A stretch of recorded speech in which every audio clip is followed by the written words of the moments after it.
Hello everyone, conversion chapter के तीसरे video में हम लोग देखेंगे conversion from AC to DC through the rectifier. और रेक्टिफायर में हम लोग आज पढ़ेंगे इलेक्ट्रोलाइटिक रेक्टिफायर, टंगर रेक्टिफायर और मर्क्यूरी आर्क रेक्टिफायर। तो देर न करते हुए सबसे पहले हम लोग देखेंगे इलेक्ट्रोलाइटिक रेक्टिफायर। इलेक्ट्रोलाइटिक रेक्टिफायर में डायग्राम आपके सामने है, देखा होगा। इसमें क्या होता है कि एक बर्तन में सोडियम बाइकार्बोनेट, या तो एक बर्तन में हम देखते हैं सोडियम बाइकार्बोनेट, या इसकी जगह दूसरा घोल हम लोग सकते हैं सोडियम फॉस्फेट, सोडियम फॉस्फेट, जो कि ये सिंबल है, ये Na है, सोडियम को Na से डिनोट करते हैं। या हम लोग देखते हैं ammonium phosphate, ammonium NH4 phosphate. इन तीनों में से किसी एक का घोल बना के किसी बर्तन में हम लोग रख लेते हैं। इस बर्तन में एक लेड की प्लेट और एक एल्युमिनियम की प्लेट लगी होती है। करंट जो है हमेशा लेड से, इलेक्ट्रॉन जो है हमेशा लेड से एल्युमिनियम की तरफ जाते हैं।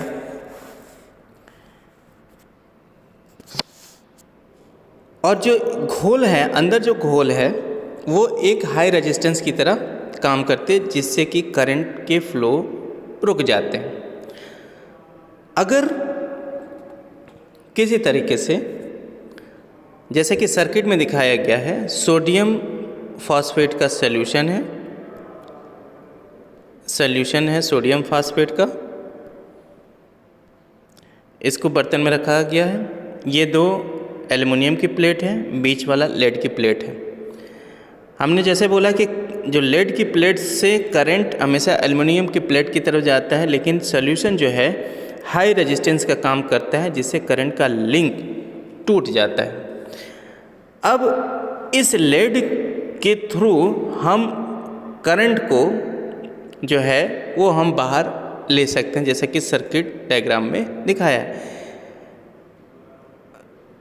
जो ये लेड है ये हाईली जो है वो नेगेटिव चार्ज कह सकते हैं, ये पॉजिटिव चार्ज हो जाता है, और एल्युमिनियम हाईली नेगेटिव चार्ज हो जाता है। अब जो हम क्या करते हैं कि अब इस रेक्टिफायर में एक एल्युमिनियम प्लेट, एक लेड प्लेट अगर प्रयोग की जाए तो रेक्टिफायर हाफ वेव रेक्टिफायर कहलाता है। अगर हम सिर्फ एक लेड और एक एल्युमिनियम लेते हों, और अगर फुल वेव रेक्टिफायर बनाना है तो हमको दो एल्युमिनियम प्लेट और एक लेड प्लेट लेके बनाना पड़ता है। इसमें लेड प्लेट एल्युमिनियम की अपेक्षा पॉजिटिव होती है, जैसे हमने पहले बताया। जब रेक्टिफायर को फुल वेव बनाना होता है तो दो एल्युमिनियम की प्लेटों को ट्रांसफार्मर की सेकेंडरी वाइंडिंग से जोड़ दिया जाता है। इस प्रकार डीसी लेड प्लेट तथा सेकेंडरी के सेंटर पॉइंट से मिल जाती है। फुल वेव इलेक्ट्रोलाइटिक रेक्टिफायर, जैसा कि इस डायग्राम में दिखाया गया है, इस प्रकार से हमारा बनता है। ट्रांसफार्मर के थ्रू हम एसी सप्लाई इनपुट देते हैं, सॉल्यूशन होता है। दोनों एल्युमिनियम प्लेट को सेकेंडरी के दोनों टर्मिनल से एंड टर्मिनल से जोड़ देते हैं, और लेड को हम जो सेंटर टैप होता है ट्रांसफार्मर, उसके सर्किट के द्वारा जोड़ देते हैं। और हमारा फिर मिलता है क्या, एल्युमिनियम प्लेट हाईली पॉजिटिव होती है, ऊपर से यहाँ से हमारा मिलता है जो है सेंटर टैप नेगेटिव।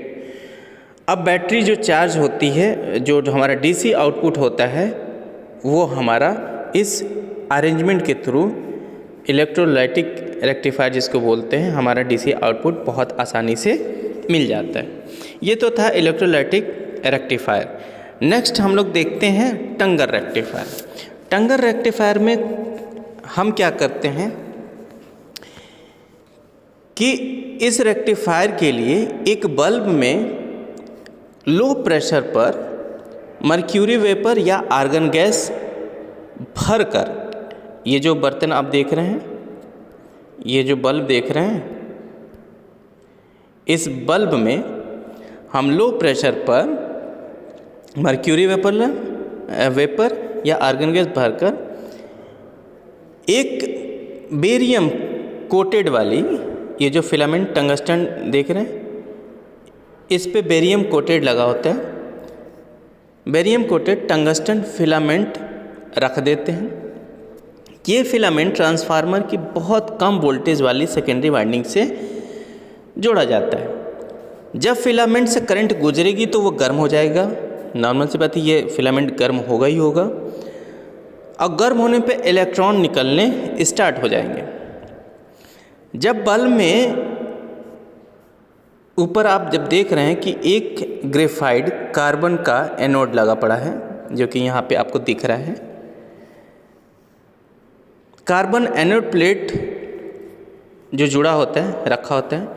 जब ये एनोड पॉजिटिव होता है, अब एनोड कहाँ है? ऊपर, जो कि कार्बन प्लेट है, पॉजिटिव बनता है तो फिलामेंट से निकले इलेक्ट्रॉन उसकी तरफ अट्रैक्ट होते हैं।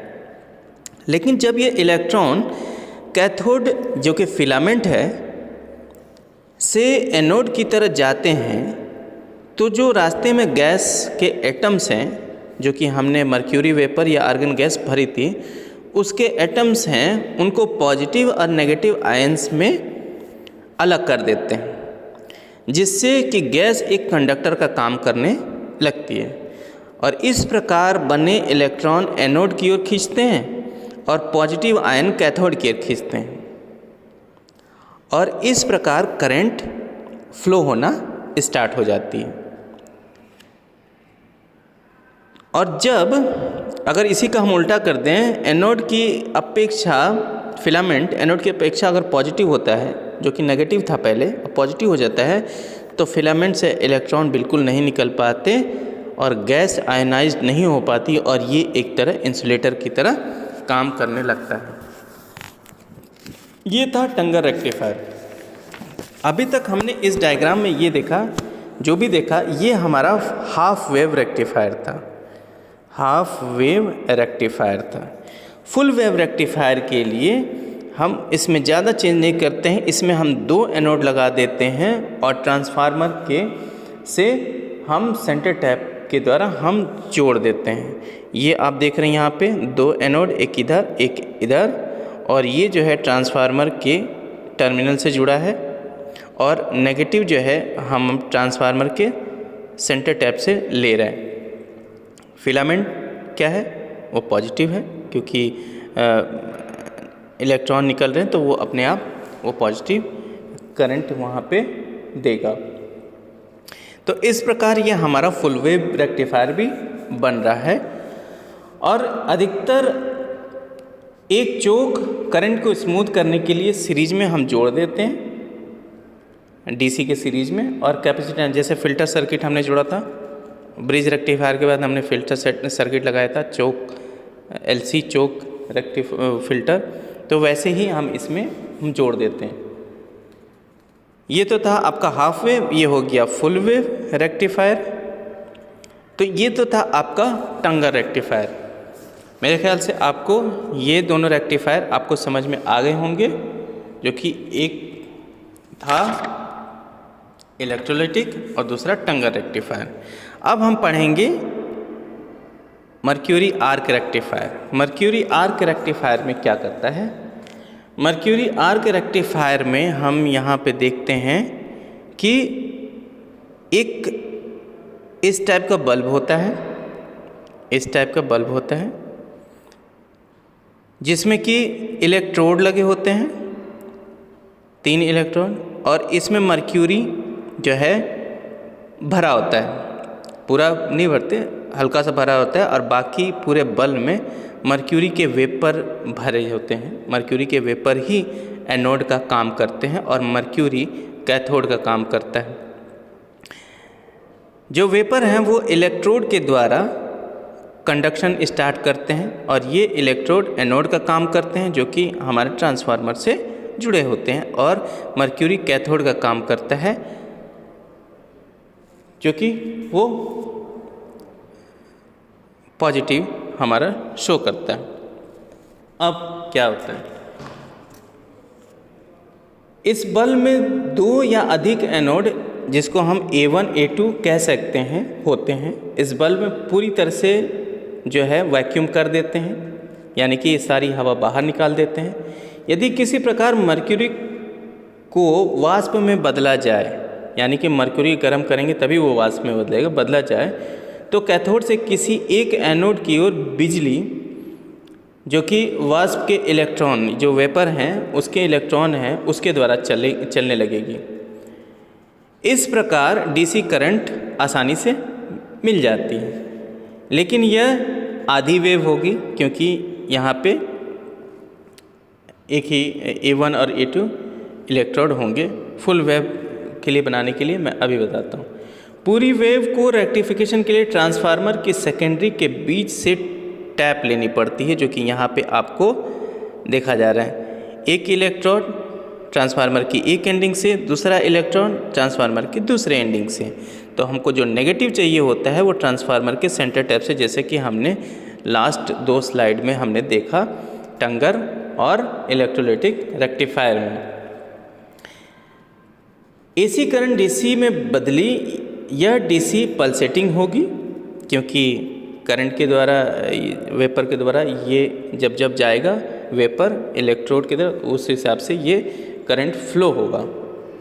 इसको स्मूथ करने के लिए डीसी साइड पर स्मूथिंग चोक लगाने पड़ते हैं, जो कि हमने पहले बताया था, फिल्टर चोक, स्मूथिंग चोक लगाते हैं। अब मेन हमारा क्वेश्चन अराइज यहाँ होता है कि हमारा जो ये मर्क्यूरी है वो भाप में कैसे बदले, इसको हम हीट कैसे करें। तो इसको करने के लिए मर्क्यूरी आर्क रेक्टिफायर अपने स्टार्ट नहीं होता। अब इसको हम क्या करते हैं, यहाँ पे आप ध्यान से देखोगे, यहाँ पे आर्क रेक्टिफायर, यहाँ पे आर्क बनाने के लिए ये करते हैं। ये अपने आप स्टार्ट नहीं होता, अपने आप ये गर्म नहीं होता। उसको करने के लिए क्या करते हैं, आर्क पैदा करने के लिए कई तरीके हैं। जैसे बल्ब को एक ओर मोड़ने से, अब एक ओर किधर, इधर साइड में, इस डायरेक्शन में एक ओर अगर हमने टर्न किया तो मर्क्यूरी जाके इस इलेक्ट्रोड से टच हो जाएगी। मोड़ने से एक इलेक्ट्रोमैग्नेटिक स्टार्टिंग इलेक्ट्रोड काम में लाते हैं। मोड़ने वाली जो मेथड है, बल्ब को मोड़ने से स्टार्टिंग एनोड के साथ मर्क्यूरी मिल जाती है, जैसे मैंने बताया, और बाद में फिर से सीधा करने पर एनोड और कैथोड के बीच जब ये गैप आता है तो आर्क पैदा हो जाती है। जैसे 2 तार आपस में हल्के से टच नहीं होते तो वहाँ पे अपने आप जब सप्लाई चलती है तो आर्क जनरेट होता है। इसीलिए हम तार को अच्छे से हम क्या करते हैं, जोड़ते हैं।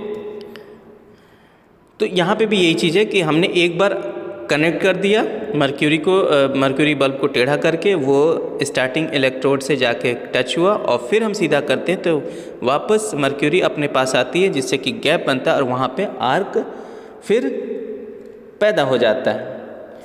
जब स्टार्टिंग इलेक्ट्रोड और चुंबक काम में लाया जाता है, जो कि यहाँ पे मैग्नेट हमने बताया था, स्टार्टिंग इलेक्ट्रोड और मैग्नेट है, लाया जाता है, तो चुंबक का सर्किट ऑन करने से वो स्टार्टिंग एनोड की ओर अपनी खींचता है, स्टार्टिंग एनोड को अपनी ओर खींचता है और छोड़ता है। इसकी फ्रीक्वेंसी, ये जो, क्योंकि ये एसी सप्लाई दी जा रही है और जो ये इलेक्ट्रोमैग्नेट है वो एसी सप्लाई चल रहा है, तो इसकी फ्रीक्वेंसी सप्लाई फ्रीक्वेंसी से क्या हो जाती है, डबल हो जाती है। इस प्रकार आर्क बन जाती है और सर्किट बंद करने पर मेन एनोड से करंट चलनी शुरू हो जाती है। क्योंकि आर्क बना, आर्क से वेपर बना और ये इलेक्ट्रोमैग्नेट की वजह से ये आर्क की फ्रीक्वेंसी इतनी ज़्यादा होती है कि अपने आप ये आर्क जनरेट होता है और मर्क्यूरी वेपर में बनना शुरू हो जाता है और करंट चलना स्टार्ट हो जाती है। ये तो था आर्क मर्क्यूरी रेक्टिफायर का वर्किंग प्रिंसिपल। फिर एक चीज़ और इम्पॉर्टेंट चीज़ है कि जब तक एनोड में कुछ लोड नहीं दिया जाता है, यहाँ पे लोड डीसी सप्लाई इधर है, लोड नहीं दिया जाता है, तब तक आर्क स्थिर नहीं रहती और वो बंद हो जाती है। सर्किट कंप्लीट नहीं हो तो बंद हो जाती है। इससे बचने के लिए आर्क को पूरा करने के लिए रेक्टिफायर पर एक ऑक्सिलरी लोड लगा होता है, जो कि एक रिले के द्वारा लगता है। जब बाहरी लोड नहीं होता है या कम हो जाता है तो ये रिले ऑक्सिलरी लोड को डीसी साइड पर डाल देता है, जिससे रेक्टिफायर आर्क बंद नहीं करता है और वो हमेशा चलता रहता है। ये था आपका आर्क मर्क्यूरी रेक्टिफायर कैसे काम करता है कैसे नहीं। इसका नेक्स्ट स्लाइड हम अगर देखें बात करें तो नेक्स्ट स्लाइड में आपको अच्छे से दिख रहा है, ये 3 phase arc mercury arc rectifier है। यहाँ पे ये देखिए 3 फेज में ये डेल्टा कनेक्शन और ये स्टार कनेक्शन, इससे मर्क्यूरी जो है वो जुड़ा है, स्टार्टिंग रेजिस्टेंस भी जुड़ा है और 2 इलेक्ट्रोड है, बीच में ये 3 इलेक्ट्रोड आपस में मिले और ये सब जो है वो डीसी सप्लाई एक साथ देते हैं। अगर हम दूसरे डायग्राम में ये देखिए हम बात करें इस टाइप के, यहाँ मर्क्यूरी आर्क सिंबल बना दिया गया है, तो इसका वेव जो है आप देख सकते हैं तीनों सिग्नल का ऐसे पल्सेटिंग वेव मिलता है। और इसी को अगर हम मर्क्यूरी आर्क में जितने ज़्यादा हम इलेक्ट्रोड लगाते हैं, जैसे इसमें 3 इलेक्ट्रोड लगे हैं तो 3 फेज के लिए काम कर रहा है, अगर हम 6 इलेक्ट्रोड लगा दें तो 6 फेज के लिए काम करेगा और उतने ही ज़्यादा अच्छा हमको डीसी आउटपुट मिलेगा। बिल्कुल स्मूथ डीसी आउटपुट मिलता है लेस रिपल के साथ। इसी को हम लोग बोलते हैं मर्क्यूरी आर्क रेक्टिफायर। और ये टोटल आपके पूरे चैप्टर का टोटल जितना भी कन्वर्जन जिस टाइप का मेथड का कन्वर्जन था, ये मैंने एक हर टाइप के कन्वर्जन मेथड को आपके सामने रखा, अच्छे से एक्सप्लेन किया, शायद आपको अच्छे से समझ में आया होगा। और अगर कुछ भी डाउट होता है तो आप हमसे क्लास में आके पूछ सकते हैं। तो ये कन्वर्जन चैप्टर आपका यही कंप्लीट होता है। Thank you.